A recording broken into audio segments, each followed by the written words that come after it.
আসসালামু আলাইকুম। লেখালেখি এমন এক জিনিস, যিনি লেখেন মরার পরেও যখন তার লেখা পড়া হয় মনে হয় তিনি বেঁচে আছেন। আমি জীবনে যতগুলো চিরযৌবনা বস্তু দেখেছি, লেখা তার মধ্যে অন্যতম। একটি সুলিখিত বইয়ের যৌবন কখনো শেষ হয় না, কখনো তার লেখক পাঠকের মন থেকে আড়াল হয় না। তিনি মৃত্যুর পরেও অনন্তকাল ধরে বেঁচে থাকেন তার কলম কালির মাঝে। অনেক লেখকের নাম শুনলে মনে হয় হয়তো তিনি বেঁচেই আছেন, অথবা হয়তো কয়েক বছর আগে মারা গেছেন, এমনটি মনে হয়। খোঁজ নিয়ে জানা যায় তিনি দুনিয়া ছেড়েছেন হাজার বছর আগে।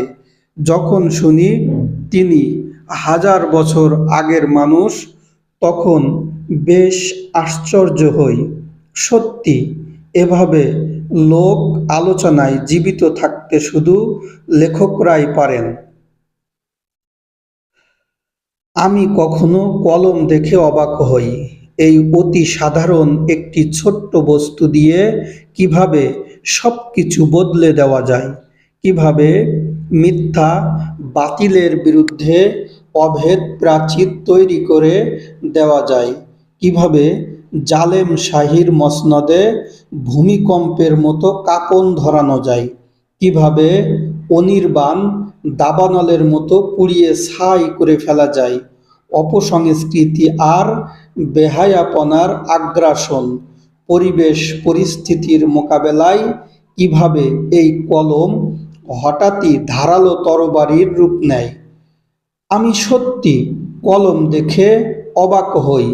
আমি কলমের কালি দেখে অবাক হই, যে কলমের কালির মাধ্যমে এই ধরনীর বুকে বারবার উত্থান আসে। যুগে যুগে হাজার হাজার বিপ্লবী জীবন দিতে সারিবদ্ধ হয়। আমি বুঝতাম না লেখকের লেখা কিভাবে বেঁচে থাকে। এরপরে যখন চব্বিশের অভ্যুত্থানে রাজপথে কাজী নজরুলের লেখা কারারই লৌহ কপাট শুনলাম, তখন বুঝতে পারলাম এটাকে বলে লেখার বেঁচে থাকা। কারারই লৌহ কপাট এখনো বেঁচে আছে। যুগে যুগে যখনই অন্যায়ের বিরুদ্ধে মানুষ জাগবে, তাদের সাথে জেগে উঠবে কারারই লৌহ কপাট এই কবিতা। দুর্গম গিরি কান্তার মরু চল চল, এভাবেই যুগে যুগে নজরুল জেগে উঠবে। এভাবে জেগে উঠবে কেবল লেখকরাই। এজন্য ভাব প্রকাশের সবগুলো মাধ্যমের মাঝে লেখাটাই গুরুত্বপূর্ণ, কারণ এটা স্থায়ী, এটা অমর। আমরা চাই আমাদের শিক্ষিতরাও লেখক হোক। তারা দুনিয়ার বুকে যে পদচিহ্ন রেখে যাবে, সেই পদচিহ্ন মানুষ শতাব্দী কাল ধরে আগলে রাখুক। যদিও আজ আমাদের ছাত্ররা দুনিয়াবি স্বাচ্ছন্দ্য, যশ ইত্যাদির পেছনে পড়ে ভিন্ন মাধ্যমে চলে যায়, হয়তো তারা কলমকে সেভাবে কোনো দিনও দেখেনি যেভাবে আমরা দেখেছি। এর মাঝেও অনেকে আছে লেখা শিখতে, কিভাবে লেখা শুরু করলে পুরোদস্তুর লেখক হওয়া যাবে, কি বিষয়ে পরামর্শ চায়। আমরা তাদেরকে কলমি জিহাদের এই ঊষর প্রান্তরে জানাই আহ্বান, আহলান সাহালান। তোমরা আমাদের সাদাকায়ে জারিয়ার খনি, তোমরা আমাদের উত্তরসূরি। তোমাদের কলম ধরা শেখাতেই এই শিক্ষা পরামর্শ। যখন তুমি কলম ধরা শিখতে যাবে, তখন প্রথম সমস্যা হবে লিখতে চাই, তবে কি লিখব সেটা বুঝতে পারছি না। এজন্য আমরা শুরুর ধাপে রোজ নামচা লেখার পরামর্শ দেই। রোজ নামচা হলো প্রতিদিন একটি খাতায় তুমি কিছু লিখবে। সেটা তোমার সারাদিনের কাজ হতে পারে, সারাদিনের মধ্যে কোনো একটি কাজ হতে পারে। তোমার লেখা বা তোমার সাথে ঘটে যাওয়া কোনো ঘটনা হতে পারে, তোমার বন্ধুর সাথে ঘটে যাওয়া ঘটনা হতে পারে, যা তুমি দেখনি তবে শুনেছ, আবার ঘটেনি তবে তুমি মনে মনে ভেবেছ, এমন কোনো ঘটনা বা চিন্তাও হতে পারে। মোট কথা, তুমি প্রতিদিন নির্দিষ্ট একটি সময় ডায়েরি বা নোটবুক নিয়ে লিখতে বসবে। আমি এখানে অনেকগুলো লেখার বিষয় খুঁজে দেখেছি, তারপরও এমন হতে পারে কোনো লেখাই আসছে না। সেদিন তুমি গুছিয়ে এটাই লিখবে যে আজকে আমার লেখা আসছে না। লেখা না আসার অনুভূতিগুলো লিখবে। এটাই রোজনামচা। প্রতিদিনের রোজনামচা লেখার পরে তারিখ, বার, সময়, স্থান লিখে রাখবে। কারণ তুমি যখন রোজনামচা লেখায় পাকা হয়ে উঠবে, তখন তোমার রোজনামচা নোটবুক হবে সেই জায়গার ইতিহাস। পরামর্শদাতা: লেখা শেখার যাত্রা অনেক লম্বা। ২-১ মাসে লেখক হওয়া যায় না। লেখালেখির এই লম্বা যাত্রায় যেন তুমি পথ হারিয়ে না ফেলো, এজন্য একজন পরামর্শদাতার সাথে পরামর্শ করে পথ চলবে। খেয়াল রাখবে, পরামর্শদাতা যেন বিশুদ্ধ আকীদা ধারণকারী লেখক হন। কারণ বাংলা সাহিত্যের হরফে হরফে যৌনতার বিষ রয়েছে, রয়েছে হিন্দুয়ানির জয় জয়কার। এজন্য অনেকেই সাহিত্যের পথে চলতে গিয়ে আদর্শ থেকে ছিটকে পড়ে, ভ্রান্ত পথে চলে যায়। তুমি যেন তেমন না হও। তুমি যেন সাহিত্য চর্চা করেও সেই বিষ থেকে মুক্ত থাকতে পারো। আবার আমার এই লেখা পড়েই পরামর্শদাতা খুঁজতে বেরিয়ে যেও না।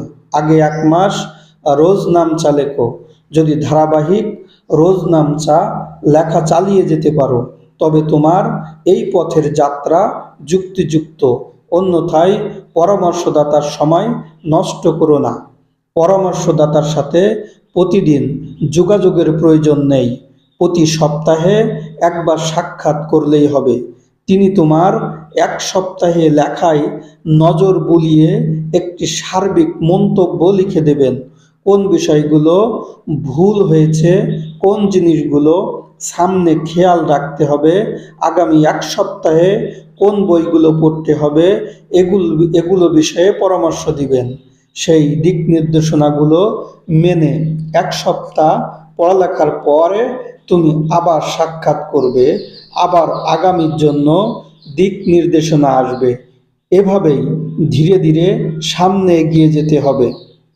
একজন লেখকের সর্বপ্রথম ধৈর্যশীল হতে হবে। যদি ধৈর্য না থাকে তবে লেখা শেখা যায় না। কারণ লেখালেখি আর 10টা কাজের মতো নয়।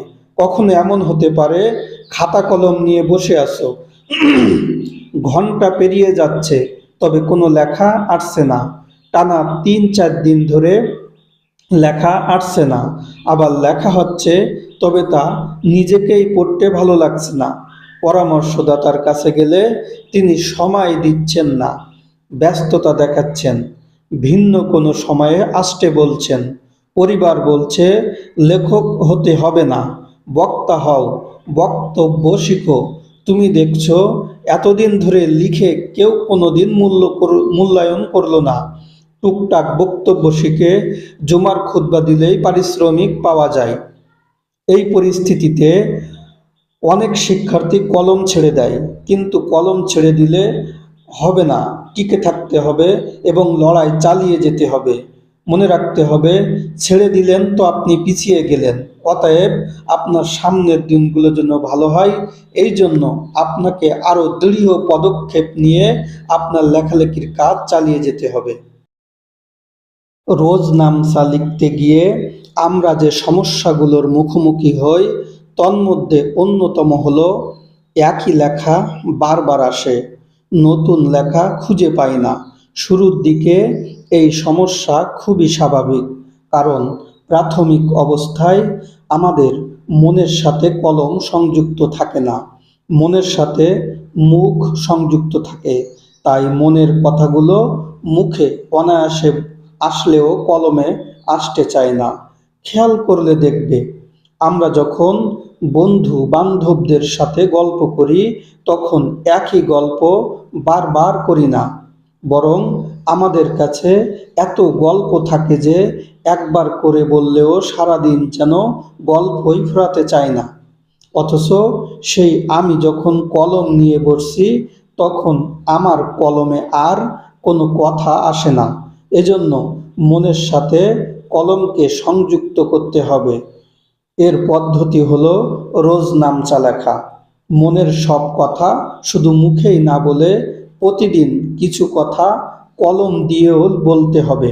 যদি এভাবে নিয়মিত মনের কথাগুলো কলমে আসতে থাকে তবেই মনের সাথে কলম সংযুক্ত হবে। ধীরে ধীরে দেখা যাবে মন কলমের মর্যাদা বুঝবে, সারাদিনের সুন্দর সুন্দর কথাগুলো জমিয়ে রাখবে কলমের মাধ্যমে বলার জন্য। এই পরিস্থিতি লিখতে লিখতেই এক সময় তৈরি হয়ে যাবে। নিজের লেখা নিজের কাছে মনোভূত হয় না। কয়েকদিন রোজ নামচা লেখার পরে যে সমস্যা প্রকাশ্যে আসে তা হলো অন্যান্য লেখকদের লেখা কত সুন্দর, অথচ আমার লেখা নিজের কাছেই ভালো লাগে না। এটা মূলত একই লেখা বারবার আসার কারণে হয়। আবার লেখার বিষয়বস্তু সুন্দর না হওয়ার কারণেও হতে পারে। তবে এখানে ঘাবড়ানোর কোনো প্রয়োজন নেই, কারণ তুমি নিজের যে লেখা পড়ে হতাশ হচ্ছ সেটা সম্পাদনা করা হয়নি। আর অসম্পাদিত লেখা হলো শুধু ইটের তৈরি দেওয়ালের মতো, যা দেখতে খুব একটা সুন্দর নয়, এবড়ো থেবড়ো। যখন এই দেওয়াল প্লাস্টার করা হবে, তারপরে রং করা হবে, তখন সেটা দেখতে কতই না সুন্দর হবে, তাই না? তুমি যে লেখাগুলো পড়ে মন্ত্রমুগ্ধ হও সে লেখাগুলো বহুবার সম্পাদিত। তাছাড়া সব লেখা শুরুর অবস্থায় এমনই থাকে, সেটা যখন ঘষে মেজে পালিশ করে রং করা হয় তখন সেটার চেহারা বদলে যায়। সুতরাং শুরুর দিকে যেমন হচ্ছে তেমনই হোক, ধাপে ধাপে তুমিও সম্পাদনা শিখবে। তুমিও একটি লেখা কাটাছেঁড়া করে তার চেহারা বদলে দিতে পারবে। সে সমস্ত নিজের যে পর্যন্ত নিজের কাজ চলমান রাখতে হবে। মনে রাখতে হবে তুমি নতুন। যিনি এই পথে 10 বছর অতিবাহিত করেছেন তার লেখা আর তোমার লেখা মানের দিক থেকে কখনোই এক হবে না।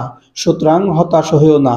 লিখতে বসলে অলসতা কাজ করে, এটা 2-1 সপ্তাহ লেখার পরে তুমি অনুভব করবে লিখতে বসতে মন চাইবে না। এর কারণ হলো অনুপ্রেরণার অভাব। তোমার মন তোমাকে বলবে, আমার কলমে কোনো সুন্দর লেখা আসে না, আমার লেখা পড়ে কেউ প্রশংসা করে না, আমার লেখা কোনো পত্রিকায় ছাপা হয় না।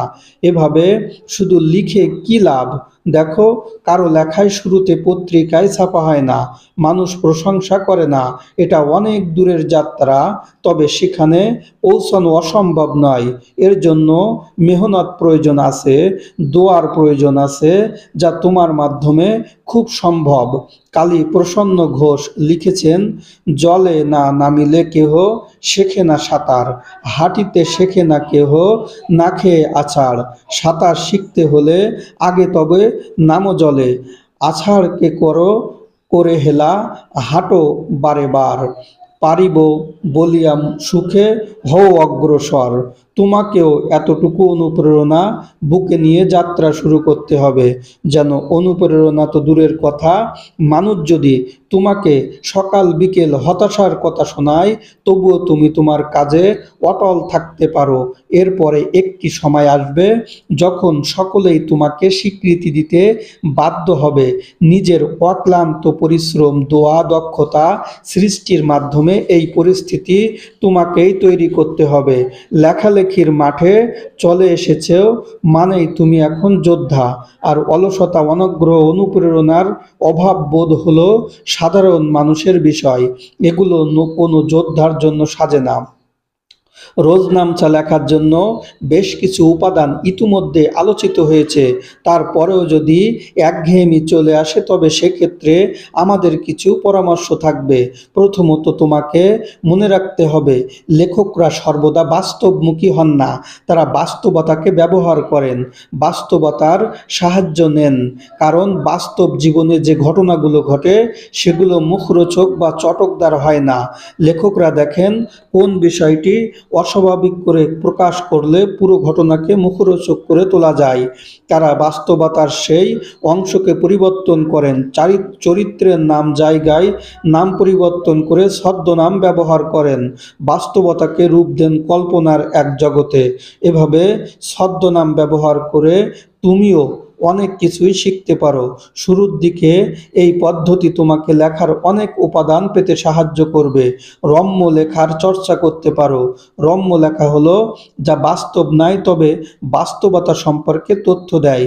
যেমন তোমরা আরবি সাহিত্যের কালিলাওয়া দিমনা পড়েছ, তোমরা সিংহ ও ইঁদুরের গল্প পড়েছ, তোমরা শেয়াল ও বকের গল্প পড়েছ, যে গল্পগুলো বাস্তব নয় তবে মানুষের জীবন ঘনিষ্ঠ অনেক বিষয়ের শিক্ষা বর্ণনা করে। তুমি যদি মনে করো কোনো বিষয়ে সরাসরি বর্ণনা দিলে তা সমস্যা সৃষ্টি করবে, তবে তুমিও এভাবে রূপক অর্থে গল্প লিখতে পারো। এতে করে তোমার উদ্দেশ্য সাধন হবে, আবার সমস্যাও হবে না। আরেক ধরনের রম্য লেখা হয় যেখানে মানুষকেই চরিত্রে রাখা হয়, তবে পাঠক বুঝতে পারে এখানে যে গল্প বলা হচ্ছে সেটা উদ্দেশ্য নয়, বরং লেখক এখানে ভিন্ন কোনো তথ্য দিচ্ছেন। এমন লেখার একটি উদাহরণ হলো, সেদিন যে এক ছেলে জিজ্ঞেস করলো, ভাইয়া পরীক্ষার জন্য কি পড়তে হবে? প্রশ্ন শুনে আমি একই সাথে অবাক ও বিরক্ত বোধ করলাম। বললাম, তোমার যে পোশাক ভালো লাগে সেটাই পরতে পারো, যে কোনো পোশাক পরবে সেটাও কি আমাকে বলে দিতে হবে? আজব দুনিয়া। সে বলল, ভাইয়া এইসব কি বলছেন? জানতে চাচ্ছিলাম কি বই পড়তে হবে। ওহ, এতক্ষণে বুঝলাম সে আসলে জানতে চেয়েছে কি বই পড়তে হবে। পড়া আর পড়া দুটো এক নয়। পড়া মানে পরিধান করা, আর পড়া মানে পড়াশোনা করা। ক্ষেত্র বিশেষে তা পড়ে যাওয়া বোঝায়। আশা করছি তুমি লেখার অনেকগুলো উপাদান পেয়ে গেছো। আল্লাহ তোমাকে অনেক অনুগ্রহ উদ্দীপনার সাথে কাজে লেগে থাকা তৌফিক দান করুন, আমিন। টানা কয়েক সপ্তাহ রোজ নামচা লেখার পরে সময় আসবে সেগুলো আরো বেশি সুন্দর করার। রোজ নামচা সুন্দর করার জন্য কয়েকটি পদক্ষেপ নেওয়া যেতে পারে।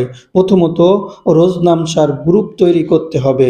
যারা রোজ নামচা লেখে তারা কয়েকদিন পর পর একসাথে বসে একে অপরের রোজ নামচা পড়বে, প্রশংসা সমালোচনা করবে।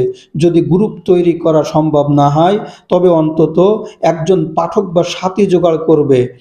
এভাবেই প্রতিদিন লেখার অভ্যাস গড়ে তুলতে হবে। যদি এতটুকু ধারাবাহিকতা রক্ষা করা সম্ভব হয় তবে আমরা একটি রোজনামচা প্রাথমিক সম্পাদনার বিষয়ে ধারণা দেব। একটি রোজনামচা প্রাথমিকভাবে সম্পাদনা করার জন্য প্রথমে দেখতে হবে কথাগুলো ধারাবাহিক হয়েছে কিনা। যদি ঘটনা বর্ণনায় আঁকপিছ হয়ে যায় তবে তা ঠিক করতে হবে। এরপরে দেখতে হবে দুটি বাক্যের মাঝে কোনো ফাঁকা বা অস্পষ্টত্ব থেকে গেছে কিনা। এভাবে রোজনামচা লিখতে হবে। তোমাদের জন্য দোয়া করব তোমরা আরো ভালো করে লেখালেখির কাজে মনোযোগ হও এবং রোজনামচা লিখে একজন ভালো লেখক হয়ে ওঠো।